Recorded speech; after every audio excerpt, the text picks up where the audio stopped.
नमस्कार सभी को। एक बुरी खबर है कट ऑफ डेट इशू वालों के लिए। बुरी खबर यह है कि कोर्ट ने उनके केस को डिसमिस कर दिया है।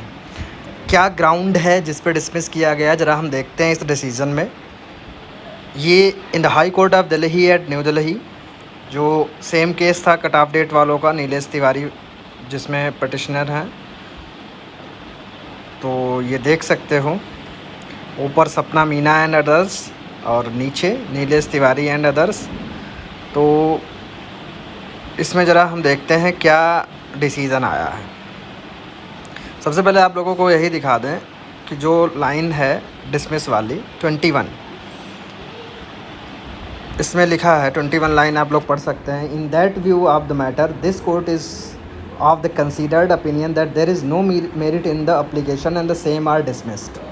अब किस ग्राउंड पर डिसमिस किया उसको ज़रा देख लेते हैं।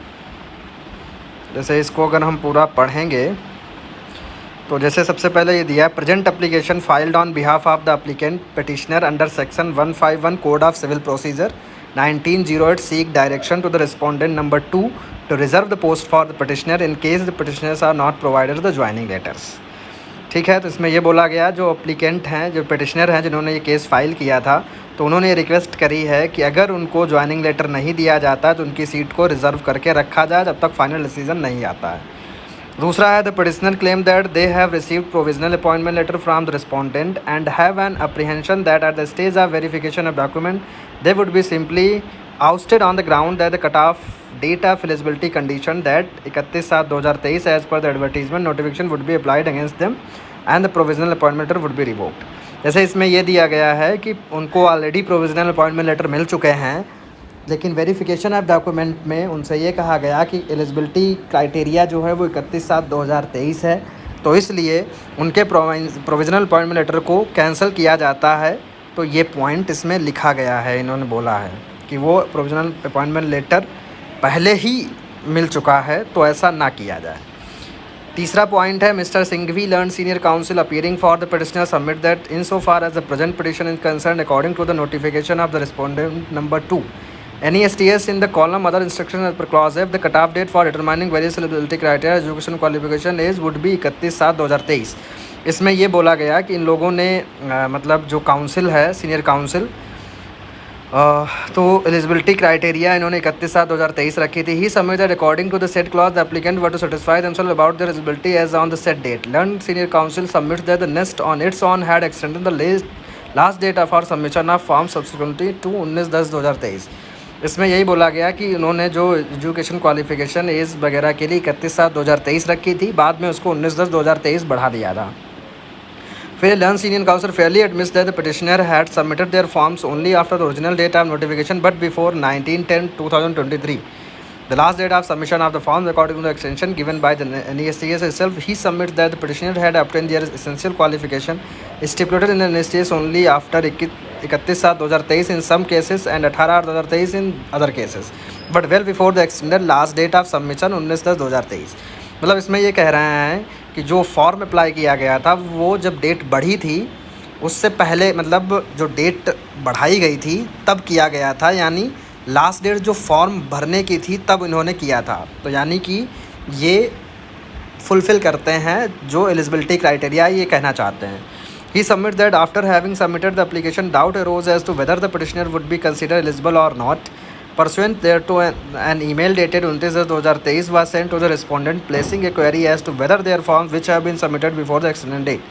लेकिन फिर ये कहते हैं कि जब इन्होंने फॉर्म लास्ट में भरा था तो एक कन्फ्यूज़न सा आया कि जो कि कट ऑफ डेट को लेकर के, तो इन्होंने भाई EMRS को यानी जो उससे पूछा कि कट ऑफ डेट क्या होगी, तो मेल के थ्रू उनको एक रिटर्न मेल आया जिसमें उनसे कहा गया था कि बुलेटिन चैप्टर 4 को आप पढ़िए, उसमें दिया है। ठीक है, तो ये चीज़ बता रहा है। तो नीचे दिया है, he submits that on page 113 of the set chapter under the heading note bullet .4 category in favour of the petitioner. और जो .4 जिसका रेफरेंस दिया गया वो पिटिशनर के फेवर में था, क्योंकि उसमें लिखा है stipulates that the candidate must have certificate of minimum required qualification time of submission of application. ठीक है, तो ये इसमें 6 नंबर में कहा गया है, मतलब 5th नंबर में उन्होंने उस चीज़ पे जोर दिया है कि जो रिप्लाई भी आया था मेल में उसमें भी साफ साफ लिखा था कि लास्ट डेट जो फॉर्म सबमिशन की उस दिन तक आपकी एलिजिबिलिटी क्राइटेरिया होना चाहिए। इन्होंने ये अपने फेवर की जो दलीलें थी वो रखी गई यहाँ पर।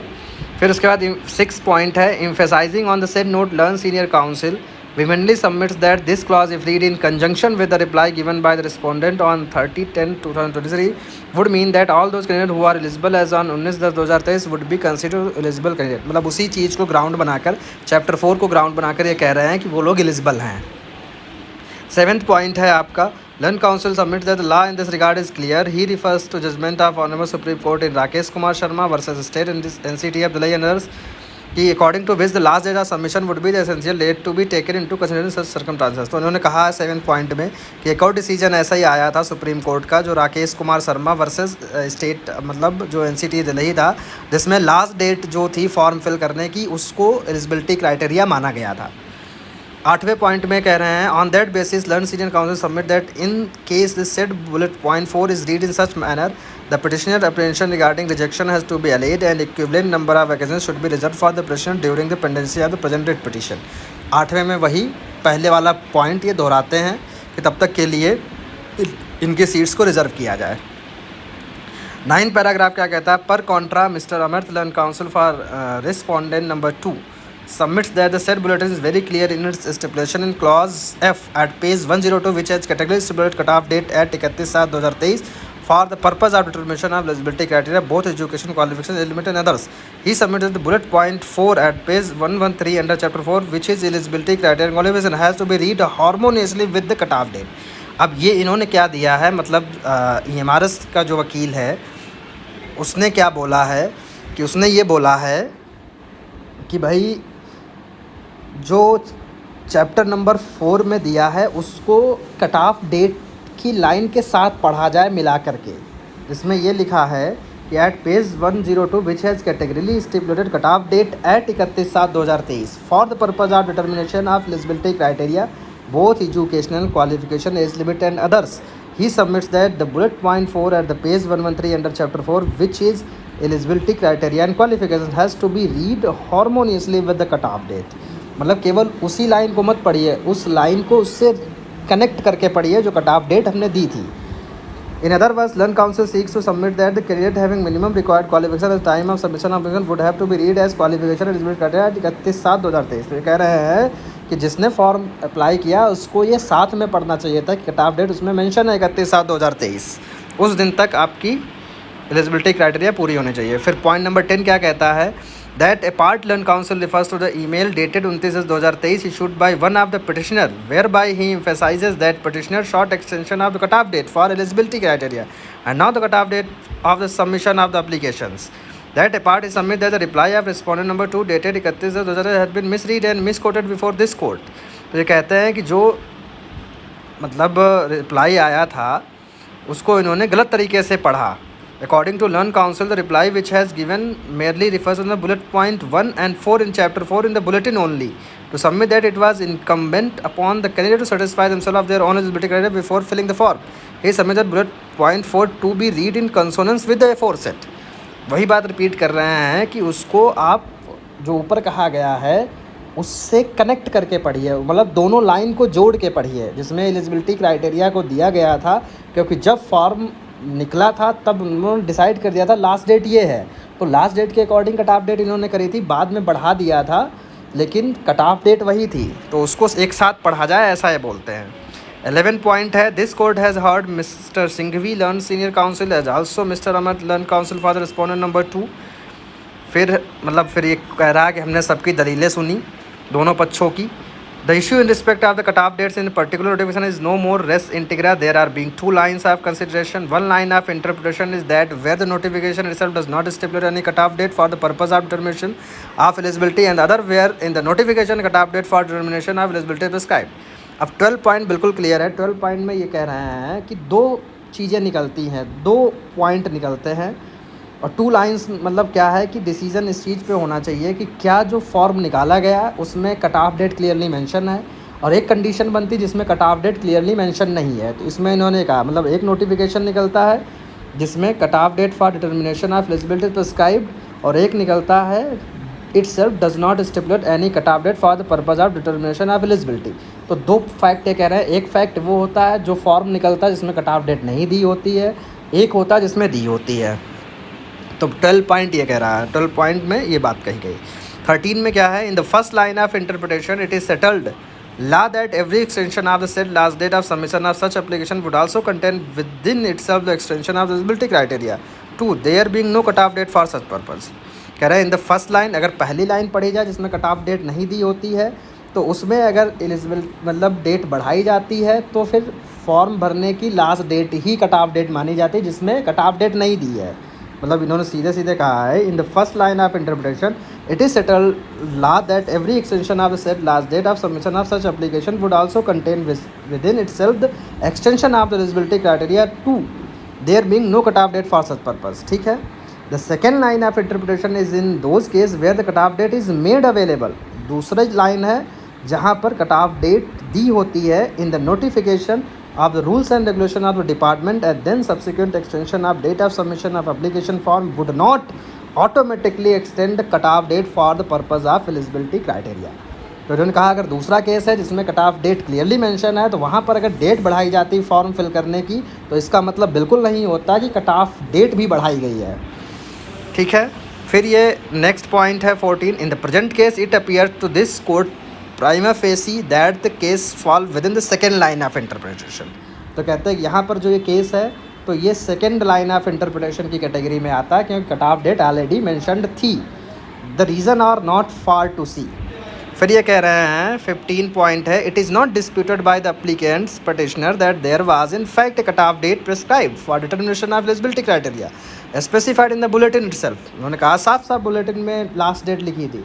There after chapter 4 of the set bulletin makes thing more clear in eligibility criteria and qualification. कहते there is no dispute regarding eligibility criteria and qualification in the present case. तो इसमें कोई डिस्प्यूट का है ही नहीं जब कट ऑफ डेट मेंशन्ड है। What has been called out to consider is the note appended to the set chapter 4 containing various bullet point. अब ये कह रहे हैं चैप्टर 4 में बहुत सारी चीज़ें दी हैं, उनको आप पूरा मिला के पढ़िए। कह रहे हैं the note of chapter 4 which is at page 113 is extracted hereunder. Page number chapter 4 में क्या क्या चीज़ें दी हैं उसको मेंशन किया है। पहला दिया those applying in response to ESE 2011 to satisfy themselves regarding their eligibility for the post applied for. दूसरा point, since individual scrutiny of a very large number of application may not be feasible the consideration of application at the time of return this will be provisional only.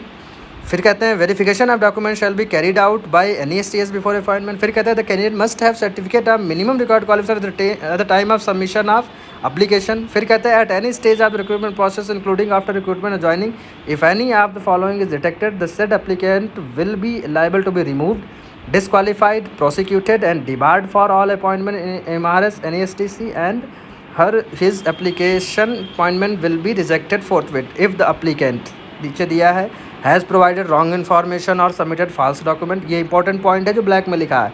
और has suppressed relevant information। फिर दिया है has resorted to unfair means during the recruitment process or is found guilty of impersonation or has created disturbance affecting the smooth conduct of the written OMR test at the test center। फिर has uploaded non human और irrelevant photograph emphasis supplied.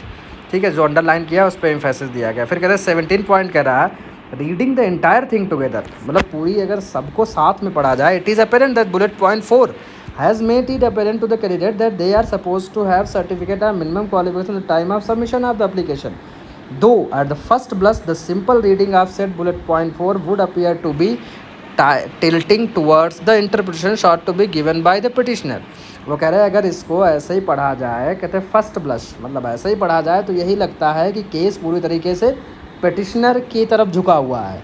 लेकिन कह रहे हैं कि however on a closer scrutiny it would have to be read in conjunction, consonance and also harmoniously with clause F of the bulletin. Clause F of the bulletin is reproduced hereunder. जैसे ऊपर जो दिया उसको कहना है अगर इसको surface level पे पढ़ा जाए तब तो ये केस पिटिशनर के फेवर में जाता है, लेकिन अगर क्लोजली इसको पढ़ा जाए सारे पॉइंट्स को एक साथ रख के तो कह रहे हैं अदर इंस्ट्रक्शन में क्या दिया था, only Indian citizens are eligible to apply. फिर दिया था the vacancies for the post included in this recruitment notification tentative and may increase or decrease. फिर दिया है next reserve the right to fill or not to fill or partially fill any of the above vacancies without assigning any reasons whatsoever. Any STS also reserve the right to cancel, restrict, modify, alter the recruitment process if required without giving any further notice or assigning any reasons thereof. फिर कहते हैं the recruitment shall be in accordance with the recruitment rules notified by NESTS and recruited staff will be the employee of NESTS.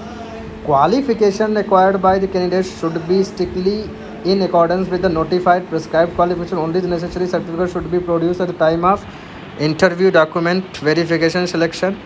The cutoff date for determining various eligibility criteria, education qualification, age limit will be 31st July 2023. Before applying, applicant must satisfy themselves about their eligibility as on 31st July 2023. ये भी F point लिखा है उसमें, ऐसा ये बोलते हैं. फिर बाकी बहुत सारे पॉइंट है. अब यहाँ पे देखते हैं reading both the clause F and bullet point 4 as also the bulletin point 1 it appears to this court prima facie that the bullet point 4 is intrinsically intertwined and attached to clause F of the bulletin. कहते हैं कि जो point number 4 जो दिया है उसमें वो बिल्कुल क्लॉज F से जुड़ा हुआ है, जिसमें कट ऑफ डेट मेंशन है 31/7/2023. The candidate ought to have possessed the essential qualification. फिर 19 पॉइंट दिया है. Learned Senior Counsel had also argued that where the ambiguity is apparent between the clause F and bullet point 4, the interpretation ought to be given liberally and not in a strict manner. Though the said argument appears to be attractive, however cannot be accepted by this court. कहते हैं जो उन्होंने argument दिया है attractive तो feel होता है, but court में accept नहीं किया जा सकता. This interpretation sought to be given by this court is strengthened by the law laid down by the Honorable Supreme Court in Divya versus Union of India and others, reported in particularly in para 51, which reads as under.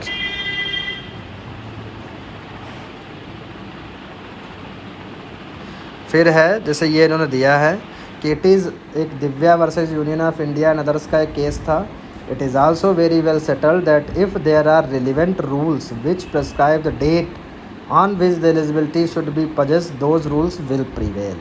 मतलब इन्होंने कहा है कि अगर कोई date दी है किसी भी चीज़ के लिए जहाँ पर, तो वो रूल वही प्रिवेल होगा. In the absence of rules or any other date prescribed in the prospectus advertisement for determining eligibility, there is a judicial chorus holding that it would be the last date for submission of the application. लेकिन जहाँ पर cut off date नहीं mention है तो वहाँ पर जो last date होती फॉर्म फिल करने की, उसको मतलब एलिजिबिलिटी क्राइटेरिया के लिए लास्ट डेट माना जाएगा, और जहाँ पर कट ऑफ डेट है तो वहाँ पर उसी कट ऑफ डेट को माना जाएगा. तो कह रहे हैं तो ये जो है केस था. Though the said judgment was rendered while interpreting the Civil Service Examination 2022 rules, however, in respect of the fact that the cutoff date was in fact provided originally in the notification cannot be disputed. अगर कोई भी form ऐसा है, कोई भी notification है जिसमें cut off date दी है, तो उसको लेकर कोई भी डिस्प्यूट नहीं किया जा सकता. Such being the position, this court cannot but disagree with the contentions of the applicant. कह रहे इसलिए जो अप्लीकेंट्स हैं, जो पटिशनर हैं, उससे कोर्ट डिसएग्री करता है. In that view of the matter, this court is of the considered opinion that there is no merit in the applications and the same are dismissed. तो उसको डिसमिस किया है, खारिज किया जाता है. The aforesaid observation have been made purely for the purpose for the deciding the applications and will have no effect on the consideration on merit of the provisional appointment letters offered to the petitioner, including for the purpose of joining. तो उसमें भी कह रहे हैं the aforesaid observation have been made purely for the purpose for the deciding the applications and will have no effect on the consideration on merits of the provisional appointment. तो जो provisional appointment letter हैं तो उस पर उसकी merit पे court बिल्कुल मतलब कह रहा है कि उसको कंसीडर नहीं करेगा. है no effect on the consideration on merit of the provisional appointment letters offer to the petitioner including for the purpose of joining. तो ये 21 पॉइंट जो है ये खारिज करता है केस को. तो ये डिसीज़न था. अब इसमें एक चीज़ मैं कहना चाहूँगा, अगर ये लोग जाना चाहें सुप्रीम कोर्ट, आप लोग जाइए, तो सुप्रीम कोर्ट में हो सकता कुछ रिलीफ मिले. बाकी अब आपके पास कोई ऑप्शन नहीं बचता है। ठीक है, मिलते हैं नेक्स्ट वीडियो में।